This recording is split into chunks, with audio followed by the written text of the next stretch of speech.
Selamat pagi semuanya. Kembali kita beribadah di ibadah raya minggu ini. Pagi hari ini saya akan berbicara tentang Allah dan nominal, Allah dan angka.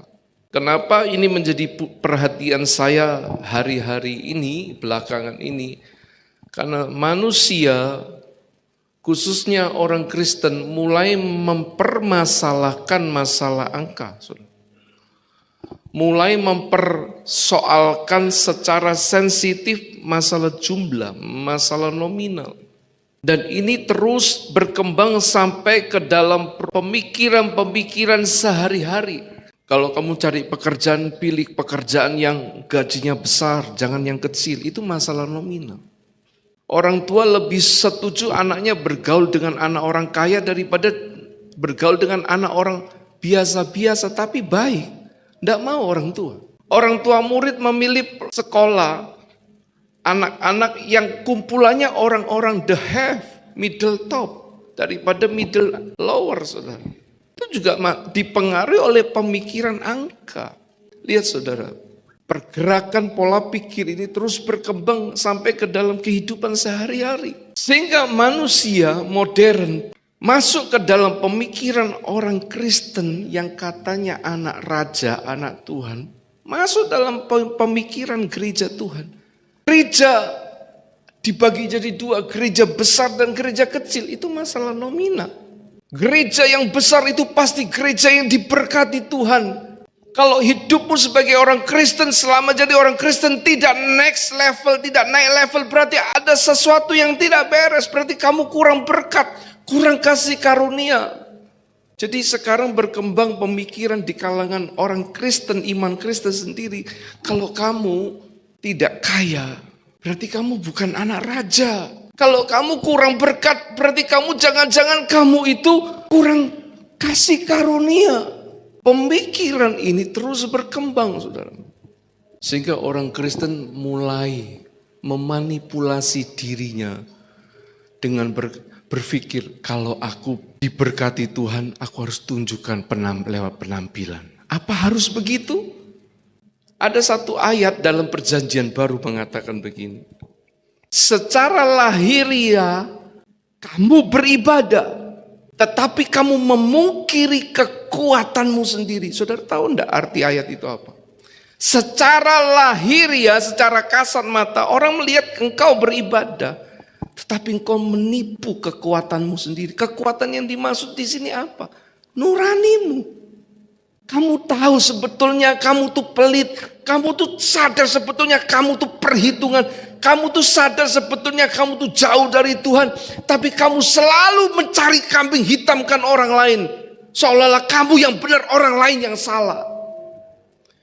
Dari manakah pemikiran ini? Dari manakah teori pembenaran diri ini bisa seperti ini? Dari masalah angka, saudara. Orang mempermasalahkan nominal. Orang mulai mengkritisi masalah jumlah, saudara. Kalau aku memang Tuhan hidup, aku harus punya angka yang semakin bertambah. Apakah begitu, saudara? Nah, pagi hari ini pemikiran ini menjadi dasar saya. Saya mau sampaikan hal ini, saudara. Apakah benar Allah tertarik angka atau jumlah? Atau sebaliknya, Allah sebetulnya tidak terlalu tertarik dengan angka dan jumlah. Sekalipun ada ayat yang berkata, kalau kamu memberi banyak, engkau akan menerima banyak. Tabur sedikit, engkau akan menuai banyak. Itu ayat bukan menunjukkan bahwa Allah suka dengan angka loh. Ayat itu berkata, berilah banyak maka kamu akan menuai banyak. Kamu tabur sedikit, kamu nuai sedikit. Itu bicara keadilan Allah. Bukan bicara Allah suka angkamu. Enggak loh. Berilah banyak, kamu akan menuai banyak. Itu bicara keadilan. Itu fair, saudara. Poin pagi hari ini kita berbicara tentang Allah dan angka, saudara. Menarik bukan? Di kalangan kita sendiri seringkali mempersoalkan masalah ini. Kalau memang Tuhan hidup, kenapa angkaku Monoton, begini-begini saja nasibku. Kalau memang Allah itu ada, kenapa doaku yang bagus-bagus tidak pernah dijawab, malah yang aku khawatirkan yang terjadi dipermasalahkan. Karena manusia selalu melihat, mengukur kebaikan Tuhan dari angka. Nah, pagi hari ini saya akan menunjukkan apa kata kitab suci. Ini Alkitab, saya bawa yang manual. Lebih keren juga bawa yang manual. Bukan untuk gaya-gayaan, tapi memang seperti kayak kita itu bawa amplop yang isinya surat cinta. Atau bawa amplop yang isinya cek. Tipis tapi nilainya gede. Daripada dompetnya tebel kalau dimasukkan bendol gini. Tapi isinya saudara, ATM isinya kosong semua saudara. Cek itu tipis, tapi nilainya bisa diisi seberapa kalau ada saldo. Alkitab itu seperti itu.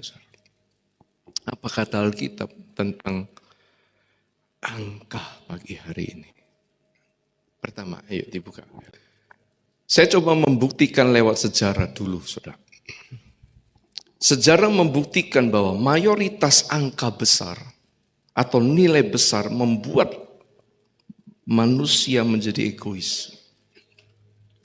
Semena-mena. Moral menjadi anjlok. Kok bisa? Ini sejarah membuktikan. Ketika manusia mengejar yang angka. Angka harus upgrade. Aku harus sukses. Aku harus kaya raya. Sudah cukup, masih kurang, saudara. Sudah punya saldo, masih merasa kurang, saudara. Lihat, saudara. Pemikiran-pemikiran motivator hari-hari ini selalu mengatakan, kejar mimpimu. Setuju saya. Tetapi tiap orang tidak mungkin diberi kemampuan yang sama untuk mencapai cita-cita seperti kita, saudara. Tiap manusia punya takaran, kapasitas, saudara. Tuhan memanggil kita untuk mencapai kapasitas yang sudah ditentukan itu. Amin. Tuhan memanggil kita untuk mencapai kapasitas yang Tuhan mau. Kapasitas saya beda dengan kapasitasnya Pak Fabio. Kapasitasnya Pak Fabio mungkin beda dengan Pak Stephen. Saya sebagai pembicara, saya tidak mungkin bisa sama dengan Pak Stephen Tong. Tuhan memanggil kita untuk punya kapasitas masing-masing, saudara. Tetapi Tuhan mau kita maksimal sampai kapasitas itu penuh, saudara. Di sini jangan berpikir Tuhan tidak pakai saya. Saya cukup jadi pendengar, penonton, penikmat hadirat Tuhan. Saudara datang ke gereja, apa Tuhan panggil saudara untuk menjadi penikmat Tuhan? Pokoknya saya datang, saya harus menikmati hadirat Tuhan. Saya cari gereja yang hadiratnya terasa sampai saya hancur hati. Tolak ukurnya pokoknya harus pulang puas, lega. Baca Alkitab, ayat berkata, ada benih yang jatuh di tanah yang berbatu. Itu adalah gambaran orang yang mendengar firman lalu menyambut firman itu dengan apa? Sukacita, saudara. Pulang dari ibadah itu senangnya bukan main. Merasa diberkati Tuhan. Tetapi ayat tidak berhenti sampai di situ, dikatakan ketika masalah datang, ketika aniaya datang, ciut dia, mundur dia. Itulah benih yang jatuh di tanah berbatu. Jadi kalau jemaat datang ke sebuah ibadah dan saudara merasa diberkati, hadirat Tuhan nyata, aku hancur hati, air mata mengalir. Tapi kalau engkau dalam masa aniaya, masa kesulitan, kau mundur, firman itu belum jatuh di tanah yang baik di hatimu. Jadi jangan jadikan tolak ukur perasaan tersentuhmu itu. Sejarah membuktikan bahwa mayoritas angka besar, nilai besar justru membuat manusia egois. Saya tidak peduli kamu rugi, yang penting aku harus untung. Jadi egois. Kalau misalnya saudara dikejar-kejar rentenir, Saya mau tanya, siapa yang maju ke depan, saudara? Rentenir kan selalu pakai cara apa? Maksa kan? Saya mau tanya Bapak Ibu Saudara sekalian, yang keluar rumah itu siapa? Kamu aja, kamu. Kenapa bisa begini sampai terjebak rentenir? Karena kebanyakan kemauan. Alkitab berkata, kamu bukan dicobai oleh setan, kamu bukan dicobai oleh Tuhan, tapi kamu dicobai oleh keinginan-keinginanmu sendiri yang berlebihan. Kita ini boleh punya keinginan loh. Tapi tidak boleh keinginan kita itu sampai membuat kita keluar dari rule-nya, aturan mainnya, saudara. Doa ya doa. Tapi jangan sembarang minta, saudara. Tuhan tetap Tuhan, kita ini hambanya. Makanya orang Kristen kalau berdoa dinamai hamba Tuhan. Amin. Secara membuktikan bahwa mayoritas angka yang besar membuat kita itu semena-mena. Moralnya anjlok. Ketika sebuah negara dikuasai oleh mayoritas kekristenan, pasti orang-orang Kristen zaman itu moralnya anjlok. Karena apa?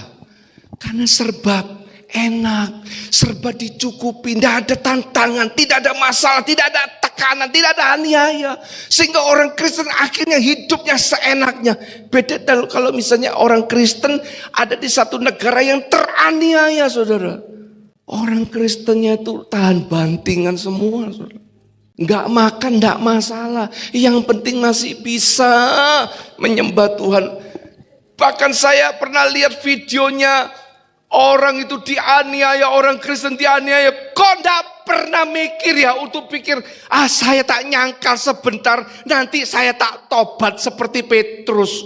Nyangkal dulu baru nanti di belakang orang banyak, saya menangis minta ampun. Kok enggak mikir begitu orang yang teraniaya karena mempertahankan iman. Mereka rela dipukuli, mereka rela bahkan disiram minyak, mereka siap berjihad, saudara. Saya sampai mikir, kenapa mereka bisa begitu tahan banting.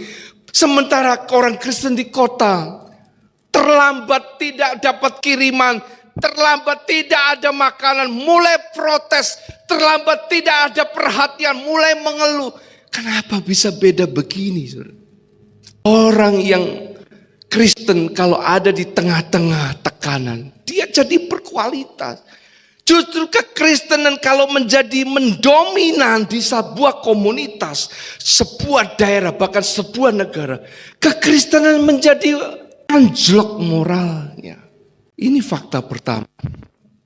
Apakah benar Allah tertarik dengan jumlah, dengan angka, dengan nominal? Ini fakta yang pertama. Next, yang kedua.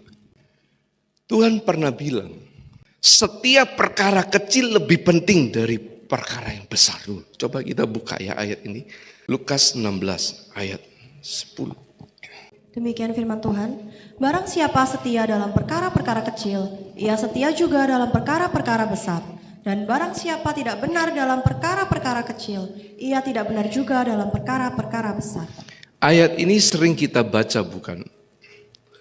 Tetapi poinnya, penekanan dari ayat ini sebetulnya terletak di mana? Barang siapa setia dalam perkara kecil, ia setia juga dalam perkara besar.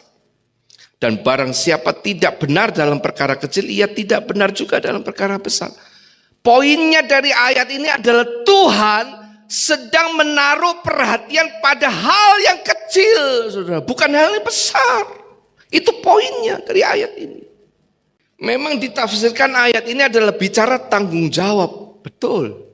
Tetapi kalau kita renungkan ayat itu, baca berulang kali, perhatian Tuhan ditujukan pada pentingnya engkau memperhatikan hal yang kecil, saudara. Sekarang orang bisnis, untung kecil tidak mau. Pekerjaan yang biasa malu.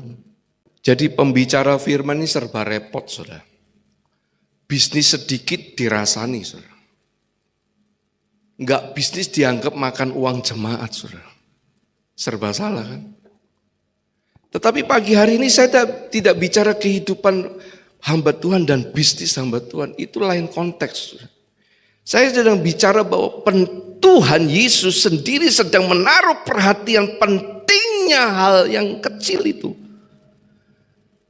Hal yang lain dari ayat ini sedang berbicara apa lagi? Yesus sedang menaruh perhatian, mengingatkan kita murid-muridnya jangan menganggap hal yang kecil itu sepele. Itu poin berikutnya, saudara.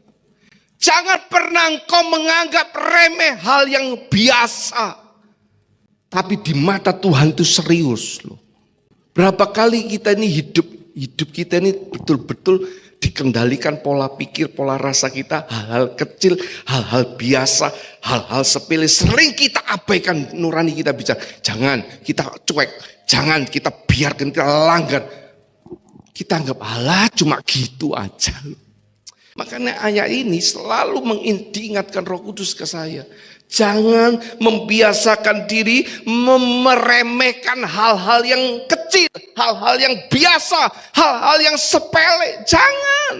Kalau kamu mau sukses, kalau kamu mau next level, kalau kamu mau sukses, mau berkelimpahan, bukan kaya raya, berkelimpahan itu. Paham jemaat ya? Amin saudara. Gereja ini tidak mengajarkan ajaran bagaimana kita menjadi kaya raya, tidak. Tapi gereja ini mengajarkan bagaimana hidup kita berkelimpahan. Yesus kita ketika inkarnasi ke dunia, dia nggak punya rumah loh. Beberapa waktu yang lalu orang berkata Yesus itu kaya raya. Saya cari ayat, nggak ada Yesus kaya raya. Yesus itu biasa, tidak punya tempat tinggal. Mana ayatnya? Serigala ada lubangnya.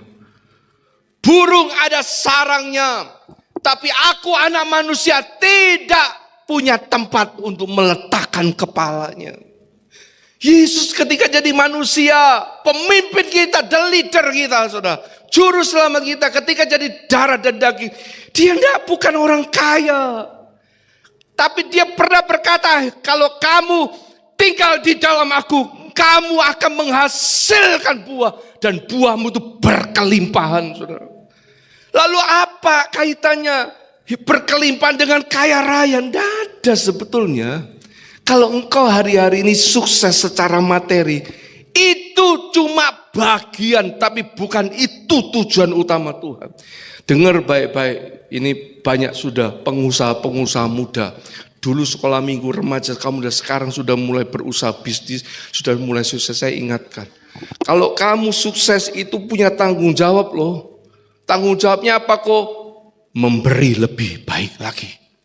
Gak ada orang diberkati Tuhan terus nyimpen, saudara, medit. Saudara. Saya malah bertanya, itu uang dari mana? Keuntungan yang kamu dapat dari mana? Kalau engkau mengakui dari Tuhan, kembalikan buat Tuhan. Kemuliaan, Tuhan tidak cari uang. Tuhan cari sukacita dan kerelaan waktu kita menyerahkan sebagian hak kita. Tuhan menaruh perhatian pada hal yang sepele, bukan hal yang besar dulu. Puji Tuhan, selanjutnya. Fakta yang ketiga, bahwa Allah itu tidak terlalu tertarik dengan angka. Seperti konsep kebanyakan orang, angka itu penting. Yesus fokus pada pemuritan, saudara. Daripada orang banyak. Saya coba mencantumkan satu ayat di sini, Injil Yohanes 6 ayat 66. Berbicara tentang apa? Yesus itu ternyata punya 70 murid. Lalu habis 70 murid, dia punya lagi murid yang tipe B, kelas B. Namanya 12 murid. Tapi Yesus juga punya murid staf lebih inti lagi. Grade A. 3 muridnya. Kalau murid yang ketiga, muridnya itu selalu diajak Yesus untuk tujuan tertentu. Petrus, Yakobus dan Yohanes. 3 murid ini, saudara. Tapi Yesus juga punya satu dari 3 ini yang paling ngalem sama Yesus. Namanya siapa? Yohanes. Itu paling manja sama Yesus. Kalau meeting gitu ya, bukan meeting lah, ini bahasa saya. Kalau sedang sharing gitu fellowship, Yohanes itu selalu minta duduk paling dekat jejer Yesus. Ngalem dia. Tapi akhir hidupnya Yohanes itu matinya apa? Matinya syahid loh. Orang yang cinta Tuhan, kuat dalam pengalaman cinta akan Tuhan. Hidupnya itu mengalami banyak kesulitan. Nah ini gak bisa diterima oleh orang-orang yang berpikir hidup anak Tuhan harus sukses, kaya raya, berkelimpahan. Gak bisa diterima konsep ini. Tapi sejarah membuktikan semua murid Yesus matinya syahid. Buat kita mungkin itu memilukan. Buat kita mungkin tidak masuk akal kok anak Tuhan teraniaya. Buat kita mungkin berpikir anak Tuhan kok hidupnya susah. Hello, susahnya anak Tuhan. Susahnya anak Tuhan yang cinta Tuhan bedanya dengan susahnya anak Tuhan yang kurang cinta Tuhan di mana, saudara? Kalau anak Tuhan yang cinta Tuhan mengalami kesusahan, pada waktu dia mengalami kesusahan, kesulitan, aniaya, dia itu enjoy, dia tidak keberatan, saudara. Kenapa bisa begitu? Karena artinya full heart, saudara. Sama seperti saudara, ketika engkau pencintai anak, saudara tidak makan, tidak masalah, yang penting anak makan. Saudara protes, saudara keberatan. Enggak, saya tidak ada keberatan. Kenapa kamu bisa begitu? Karena aku sayang. Beda dengan anak Tuhan yang kurang cinta Tuhan. Ketika ada masalah, dia banyak mengeluh, protes. Karena apa? Hatinya nggak ada kasih. Kok bisa nggak ada kasih? Karena fellowshipnya dengan Tuhan seenaknya. Sering menganggap remeh fellowship dengan Tuhan. Kan bisa nanti. Kan bisa minggu depan, kan bisa kapan-kapan, seenaknya. Makanya kalau kita itu gampang khawatir, itu karena tergantung fellowship kita sebenarnya. Orang kalau sudah dekat sama seseorang yang kita cintai, kita tuh akan punya trust tanpa harus minta iman. Trust itu muncul dengan sendirinya, gak usah diminta iman itu. Cukup banyak meditasi, fellowship, merenungkan firman, worship bersama Tuhan. Itu menguatkan imanmu sendiri. Gak perlu Pak Pendeta tolong doakan saya supaya iman saya kokoh. Sekalipun ditumpangi tangan saudara, kalau saudara tidak mau merenungkan Alkitab, saudara tetap imanmu kerdil, lemah, rapuh. Yesus fokus ternyata pada kelompok kecil daripada orang banyak, saudara. Ini bukti berikutnya kalau Yesus tidak terlalu terpusing masalah jumlah. Yang sering kita pusingkan kan kita sendiri masalah jumlah. Yesus fokus sama anggota kecil daripada orang banyak, saudara. Yesus pernah ngomong gini, Bapa aku bersyukur kepadamu. C. Yesus pernah ngomong begini ketika dia sharing dengan murid-muridnya, fellowship dengan muridnya. Bapa aku bersyukur kepadamu karena engkau merahasiakan rahasia kerajaanmu kepada orang banyak. Aku bersyukur kepadamu karena engkau menyatakan rahasia kerajaan surga kepada mereka-mereka ini. Dengar jemaat Tuhan. Tuhan akan singkapkan rahasia-rahasia kedalaman firman-Nya kepada muridnya saja. Yang bukan murid Tuhan tidak akan nyatakan rahasia-rahasia penyingkapan firman. Makanya saya suka lagu ini. Kau sungguh indah tiada taranya, sungguh menakjubkan. Orang yang suka merenungkan ngerti lagu ini. Sungguh ajaib tuh dimengerti,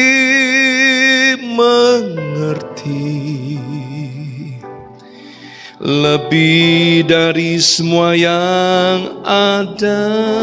Apa itu hikmat? Hikmat buat saudara yang jarang ibadah, jarang merenungkan firman, itu sebuah hal yang konyol. Tapi buat orang yang belajar merenungkan firman, hikmat itu benar-benar lebih penting dari hartamu. Betul itu, sudah. Amin saya katakan. Saya bilang sama teman-teman saya, Kalau kamu gak punya uang gak apa-apa, tapi jangan sampai kamu gak punya firman. Orang yang punya firman, orang yang memberitakan firman itu lebih berwibawa daripada orang yang punya uang. Kalau sampai ada orang yang punya firman tapi kurang wibawa, mungkin dia kurang merenungkan firman itu, saudara. Ketika kita merenungkan firman, kita ngerti apa itu hikmat, saudara. Hikmat itu betul-betul sebuah kata kunci untuk menyelesaikan banyak konflik, banyak permasalahan, saudara. Ku kagum hormat akan Engkau. Ku kagum hormat akan Engkau. Kau Allah yang layak dipuji. Ku kagum. Orang Kristen banyak yang kagum dengan kuasa mujizat Yesus. Yesus biasa. Ketika Yesus jembuhkan orang sakit, biasa Yesus. Tapi ketika Yesus ketemu murid-muridnya, dia bilang, Bapa, aku bersyukur kepadamu. Karena kepada mereka lah Engkau menyingkapkan rahasia-rahasia kerajaan. Ketika saya sadar hikmat itu luar biasa, saya nangis. Nangis saya bukan sedih, nangis terharu. Tuhan benar loh. Saya tidak punya uang gak apa-apa, yang penting saya jangan kau ambil hikmat. Dengan hikmat saya bisa bersyukur. Dengan hikmat yang ada pada Tuhan, saya bisa jelaskan kepada semua orang. Dari lintas agama, dari berbagai macam latar belakang intelektual. Saya bisa mendaratkan firman Tuhan dengan akurat. Itu hikmat, saudara. Makanya saya kagum. Saya bilang, Tuhan, jangan ambil hikmat ini. Aku minta hikmat. Dengan hikmat kita bisa memimpin. Pak Raja Salomo berkata, aku kasih hikmat dong Tuhan. Karena aku gak bisa mimpin. Tuhan bilang, bagus permintaan. Aku kasih kamu hikmat. Tak tambahin lagi kekayaan. Popularitas.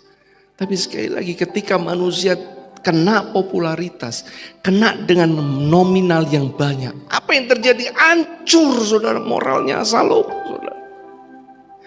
Makanya sekarang saya tantang saudara yang berpikir, anak raja, anak Tuhan, orang Kristen harus kaya raya. Hati-hati, saudara. Saudara sedang diincar setan. Oh bagus, ini dia sasaran saya. Tak tembak sekali lagi. Ngomong gitu lagi, tak incer kamu sekali lagi.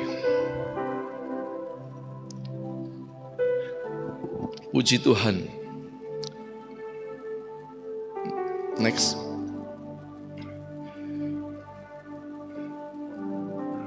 Di LCD TV saya. Yang keempat. Yesus menghindar dari kejaran orang banyak yang ingin melihat mujizat.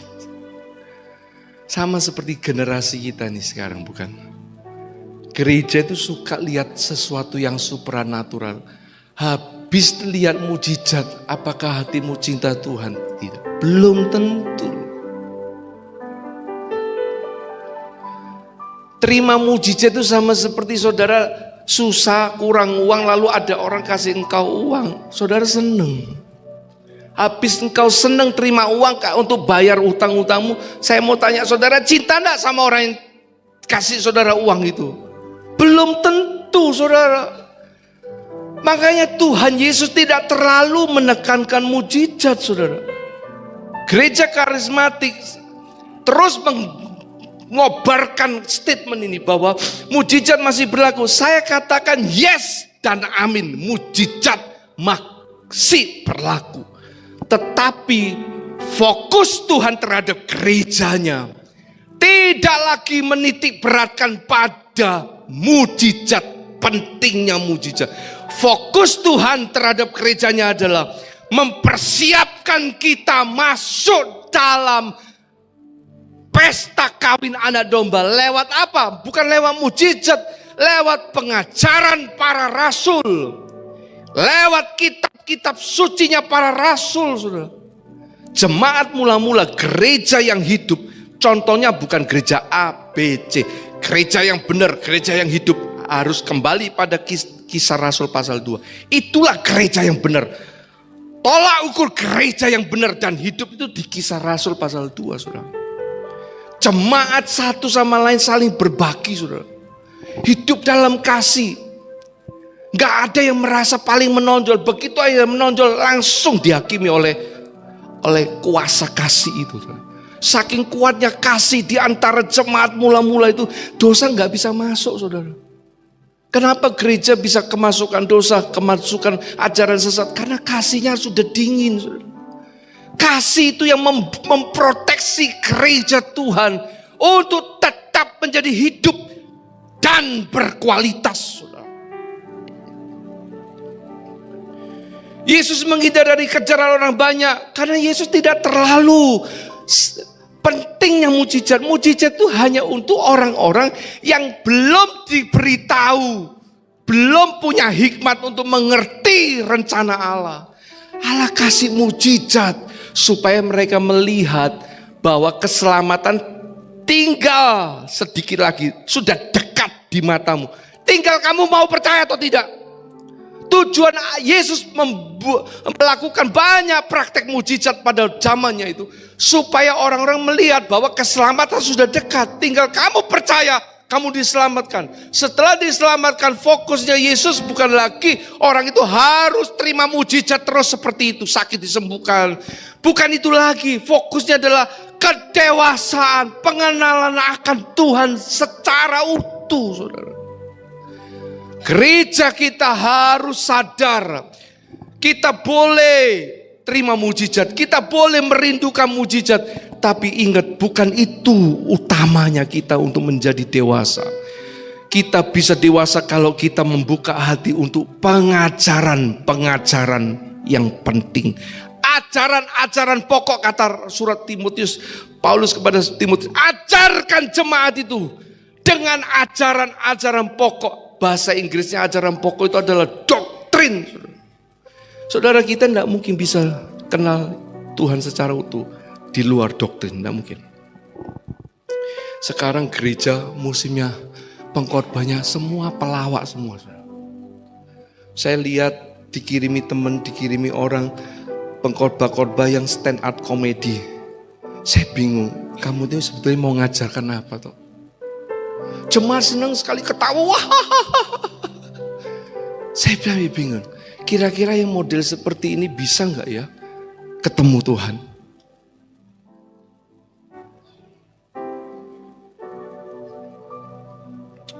Jangan sampai kita pelayan-pelayan Tuhan di sini, majelis pelayan Tuhan, pemain musik pelayan Tuhan, singer pelayan.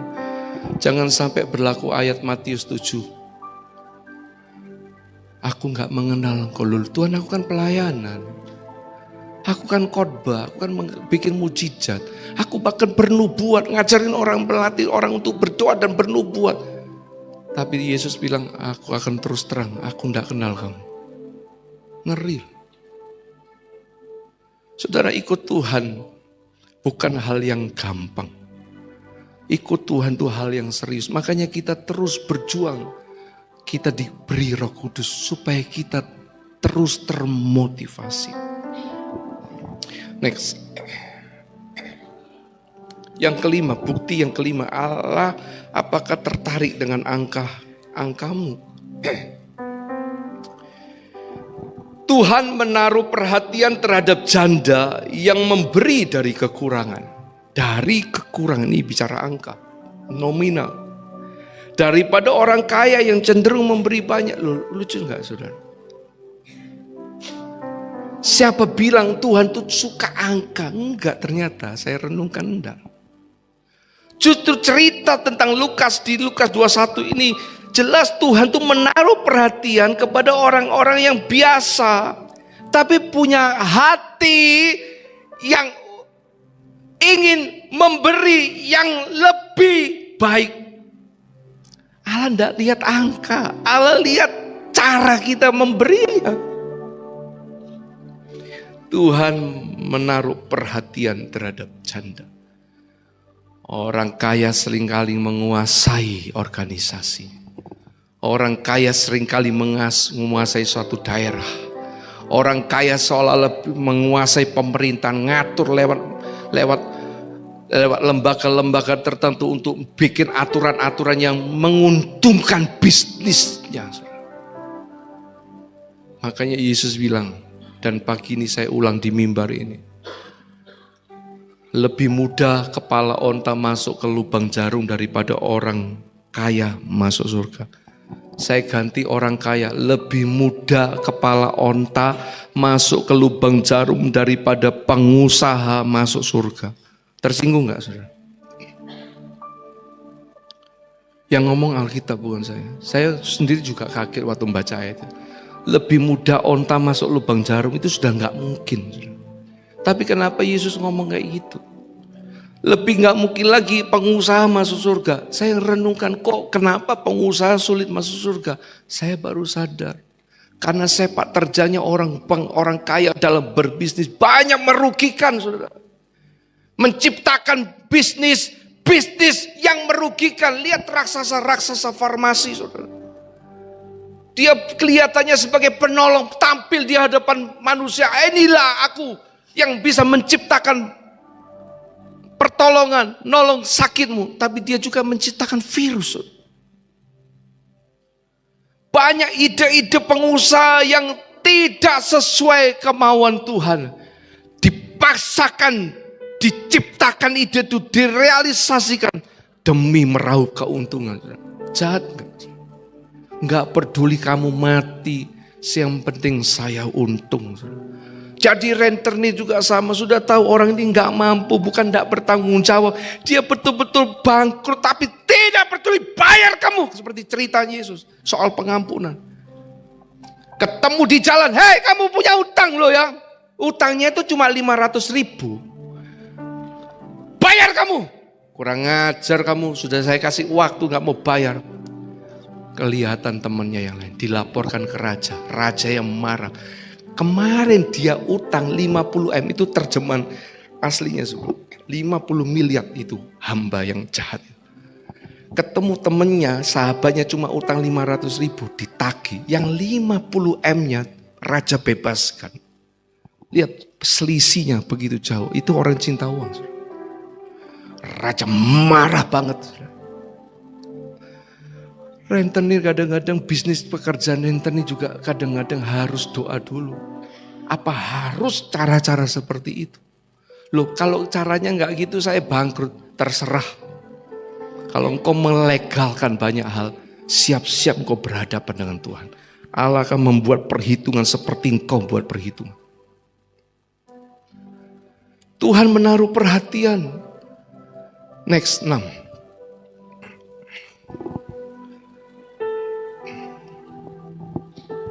Beberapa kisah, saya tutup dengan satu kisah. Nanti sore saya akan lanjutkan materi ini.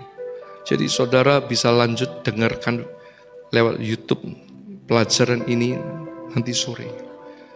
Berikutnya. Beberapa kisah nyata dari orang-orang keluarga susah. Banyak penderitaan menjadi pribadi-pribadi yang tangguh. Tahan uji, sukses. Siapa contohnya? Thomas Alva Edison yang ciptakan bola lampu ini. Pada waktu kecil sekolahannya gurunya tidak mau terima dia. Dipanggil orang tuanya, ibu saya minta maaf. Saya tidak bisa didik anak ibu terlalu pintar. Mamanya Thomas Alva Edison nangis. Dia peluk anaknya. Mulai hari ini, aku ibu yang akan didik kamu. Dan ternyata dia hebat. Abraham Laboril berapa kali dia mencalonkan diri menjadi presiden gagal. Thomas Alva Edison berapa ribu kali dia mencoba sampai semua donaturnya give up, angkat. Orang-orang yang banyak mengalami kesulitan, justru kau akan itulah calon orang-orang sukses. Kalau kau sekarang hari-hari ini sedikit aniaya yang kau alami, kesulitan yang kamu alami. Besok engkau adalah calon orang yang gak kuat menghadapi tantangan zaman. Saya kembali lagi buka ayat.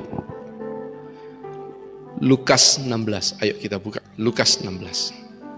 Kita baca sama-sama jemaat Tuhan lalu kita berdoa bersama. Lukas 16 ayat 10. Baca bersama-sama.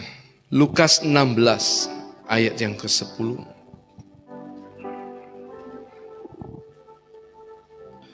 Dua, tiga. Barang siapa setia dalam perkara-perkara kecil, ia setia juga dalam perkara-perkara besar. Dan barang siapa tidak benar dalam perkara-perkara kecil, ia tidak benar juga dalam perkara-perkara. Perkara kecil ini bicara angka. Perkara kecil ini bicara hal-hal yang biasa, yang sepele. Pagi hari ini firman Tuhan mengingatkan kita, Tuhan tidak terlalu tergiur dengan angka. Kamu yang terlalu tergiur. Tuhan tertarik dengan sikap hati. Puji Tuhan. Kita tundukkan kepala.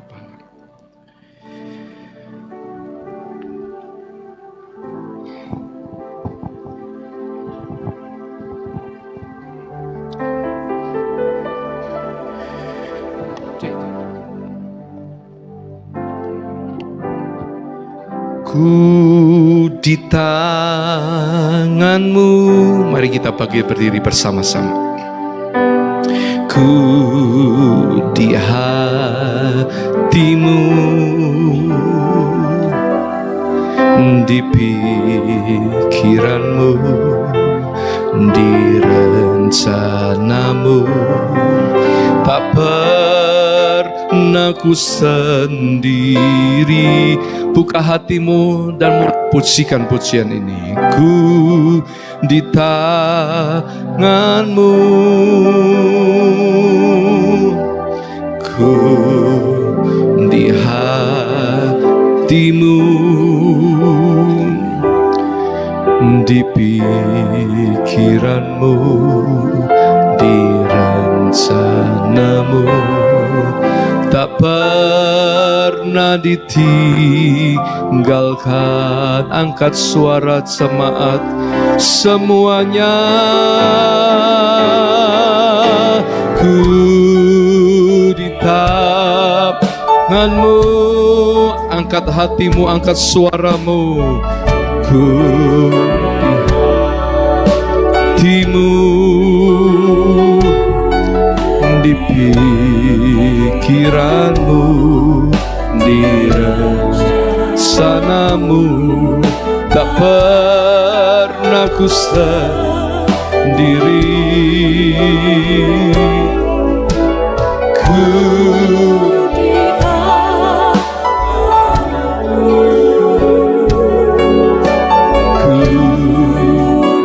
hatimu, di pikiranmu, di rencanamu. Tak pernah ditinggalkan. Boleh saya mengundang kita angkat tangan bersama-sama, arahkan kepada Tuhanmu. Ku di tanganmu, ku di hatimu, di pikiranmu, di rencanamu. Tak pernah ku sendiri. Ku di tanganmu, ku di hatimu. Katakan di pikiranmu. Yes God, thank you Jesus. Yes, amen. Tak pernah ditinggalkan. Katakan ku di tanganmu, ku di tanganmu, ku di hatimu,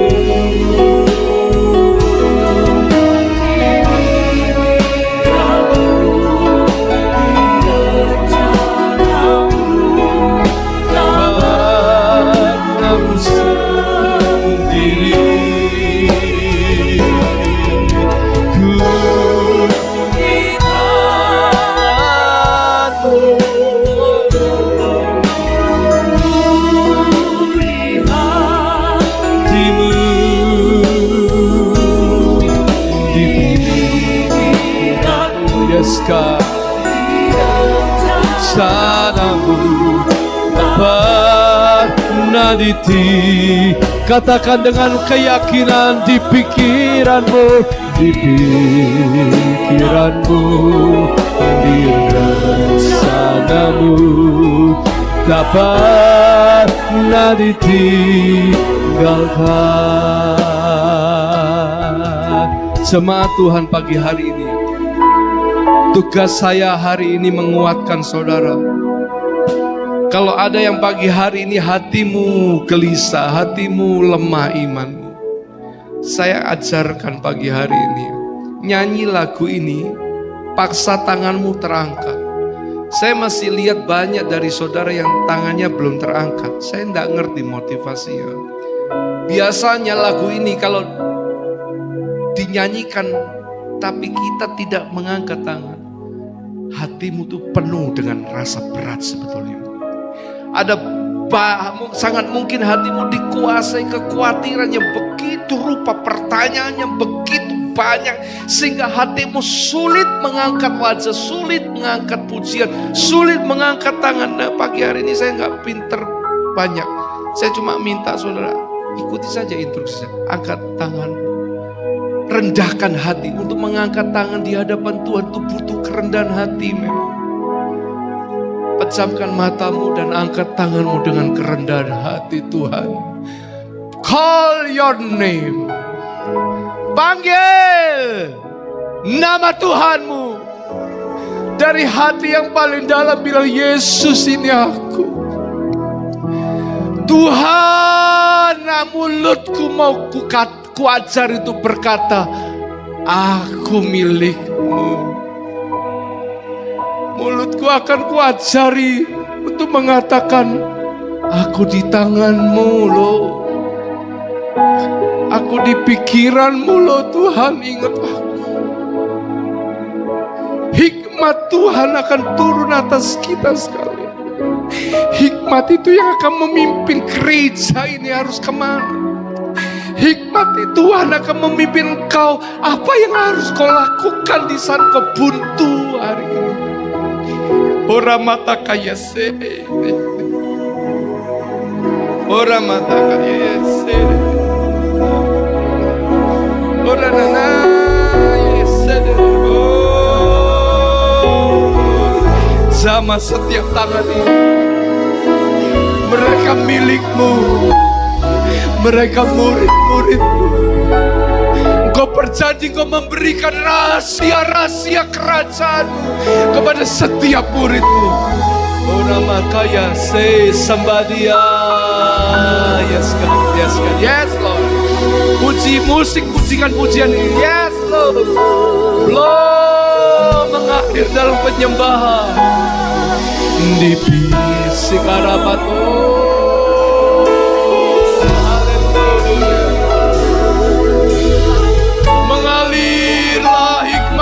Pagi hari ini mengalir di hati kami. Sama hamba-hambamu pagi hari ini, sama setiap majelis pagi hari ini, sama setiap anak-anakmu pagi ini, sama setiap para singer, sama setiap para pemain musik. Dengan hikmatmu, dengan hikmatmu, Budita Urama Shigasara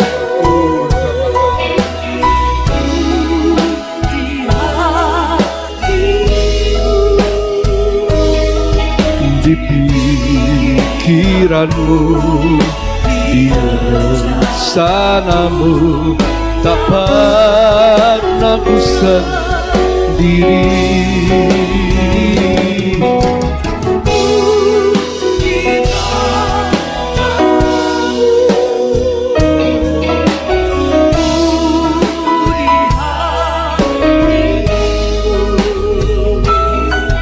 Di pikiranmu,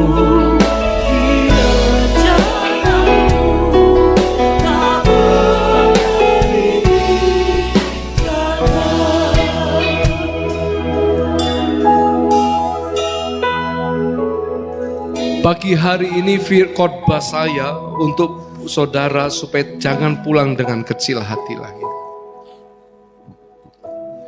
Sungguh Tuhan menaruh perhatian kepada pikiran-pikiranmu yang kau anggap biasa dan sepele itu. Tuhan tidak terlalu tertarik dengan ide-idemu yang hebat-hebat, tidak. Tuhan tertarik dengan hal-hal yang biasa. Tapi Tuhan tahu itu yang sesuai kehendak Tuhan.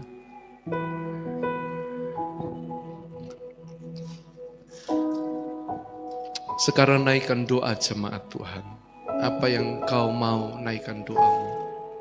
Mulailah berdoa dengan tangan yang terbuka kepada Tuhan. Katakan apa yang kau inginkan. Mulai berdoa. Semua berdoa. Pelayan musik berdoa. Pelayan mimbar berdoa. Karena saya tahu kalian juga punya pergumulan. Haleluya. Ku di tanganmu, ku di hatimu,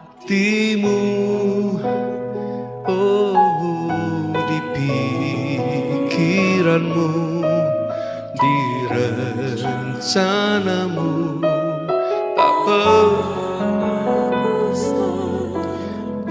Tak pernah sendiri, ku di tangan. Wajah kita ada di tangan Tuhan. Amin. Selalu Tuhan cintai engkau. Tuhan selalu ingat namamu di otaknya dia. Namamu itu selalu muncul dalam memori Allah.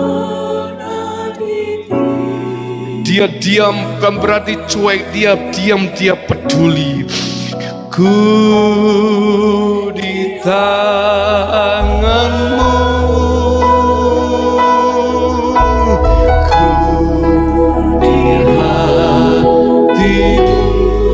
Sekali lagi angkat kedua tanganmu di pikiranmu, di rencanamu. Tak pernah ditinggalkan.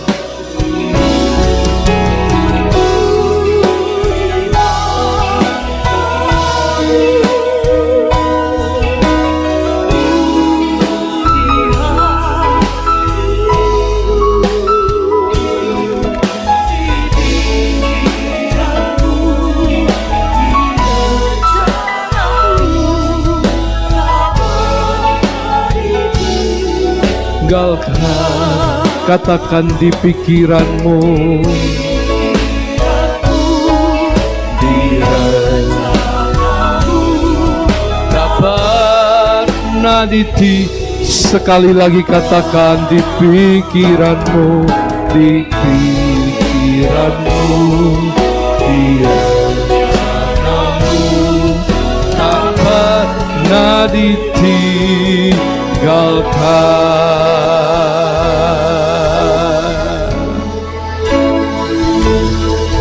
Tuhan memberkati engkau.